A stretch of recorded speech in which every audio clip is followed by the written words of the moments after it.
Hello everyone, welcome to my channel life pages of Shravi.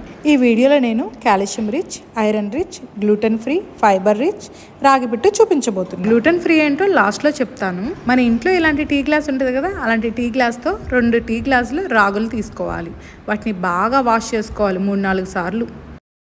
Wash చేసుకున్న తర్వాత ఒక cotton cloth మీద వాటిని పోసుకుని ఆరబెట్టుకోవాలన్నమాట. ఎంతవరకు అంటే మనం ఆరబెట్టుకున్న ఆ క్లాత్ ఆ వాటర్ అన్ని అబ్జర్వ్ చేసుకుని మనం రాగులను పట్టుకుంటే ఆవాల్లాగా జారిపోయేంత వరకు అనమాట. అలా ఆరిపోయిన రాగుల్ని మిక్సీ జార్లోకి తీసుకుని బరకగా గ్రైండ్ చేసుకోవాలి. బరకగా అంటే మరీ పిండిలా కాదు, అలా అని మరీ గట్టిగా కాదు. నేను చూపించిన మాదిరిగా మనం మిక్సీ పట్టుకోవాలి. మిక్సీ పట్టుకున్న మిశ్రమాన్ని ఒక వెడల్పాటి గిన్నెలో వేసుకుని కొంచెం వాటర్ పోసుకుని బాగా కలుపుకోవాలి. మనం అలా వాటర్ పోసుకుని కలుపుకున్న తర్వాత ఒకసారి టెస్ట్ చేసుకోవాలి. టెస్ట్ చేసుకున్నప్పుడు ఆ ముద్దలా కాకుండా జారిపోతుంది అనుకో, మరి కాస్త నీరు పోసి చక్కగా మళ్ళీ కలుపుకోవాలన్నమాట. తక్కువ నీళ్ళు పోసుకుని కలుపుకోవాలి. అలా అయితేనే కన్సిస్టెన్సీ పర్ఫెక్ట్గా వస్తుంది. మనం ముద్దలాగా పెట్టినప్పుడు ఆ ముద్ద అనేది పిండిలాగా జారిపోకుండా ఉంటే అది కరెక్ట్ కన్సిస్టెన్సీ అన్నమాట. తర్వాత ఒక చిల్లుల గిన్నె లాంటిది తీసుకోవాలి. తీసుకుని దాని మీద ఒక క్లాత్ వేసుకోవాలి. క్లాత్ వేసుకుని ఈ కలిపి పెట్టుకున్న ఈ రాగి మిశ్రమాన్ని దాని మీద వేయాలి. తర్వాత ఆ గిన్నెలో సమానంగా స్ప్రెడ్ చేసుకోవాలి.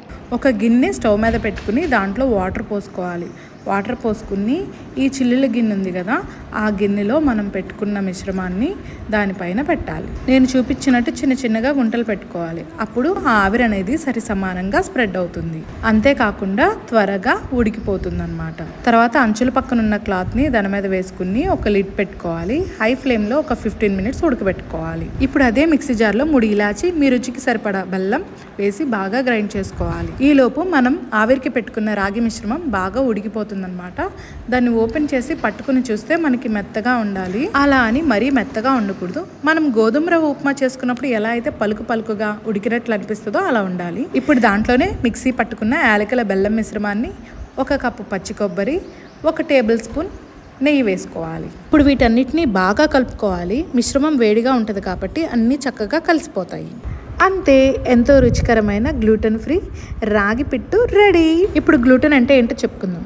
గ్లూ అంటే గమ్ లాంటి పదార్థం, పేర్లోనే ఉంది కదా. ఇది ఎక్కువగా గోధుమల్లో, అంతేకాకుండా కొన్ని ఆహార పదార్థాల్లో ఉంటుందన్నమాట.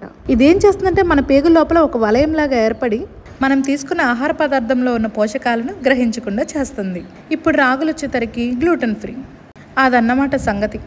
నా వీడియో కనుక మీకు నచ్చినట్లయితే లైక్ చేయండి, సపోర్ట్ చేయాలంటే షేర్ చేయండి, సబ్స్క్రైబ్ చేయండి. Thank you for watching.